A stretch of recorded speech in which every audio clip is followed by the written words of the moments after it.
Guys Nandi முதல்ல எப்பயுமே நம்ம நந்தி தான் பார்ப்போம்.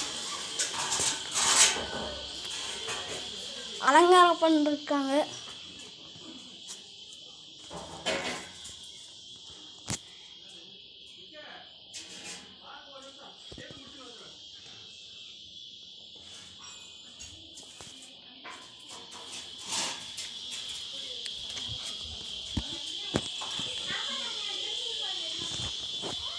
காய்ஸ் இப்போ நம்ம இந்த தீப ஏற்றுற இடத்துக்கு போகலாம். ஆனால் நம்மளுக்கு டைம் இல்லைன்றனால இருட்டாயிருன்றனால நாம் இப்போ போகிற வழியை மட்டும் காமிச்சிடலாம். வெயில் வேறு அதிகம்.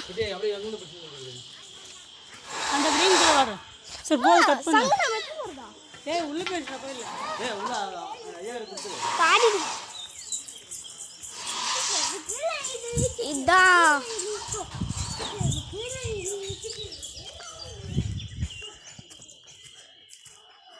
நாம் இதை ஏற முடியும்.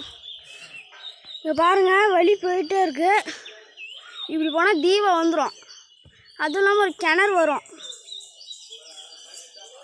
முடிஞ்ச அளவுக்கு ஒரு என்ஜாய் பண்ணுங்க. இங்கே நம்ம இறங்கும் போது பார்த்துக்கலாம், சரிங்களா? அதுவும் இல்லாமல் இந்த வீடியோவுக்கு லைக் பண்ணிடுங்க. Like and subscribe. உங்களுக்கு இந்த வீடியோ பிடிச்சிருந்தா லைக் பண்ணுங்கள், சப்ஸ்கிரைப் பண்ணுங்கள்.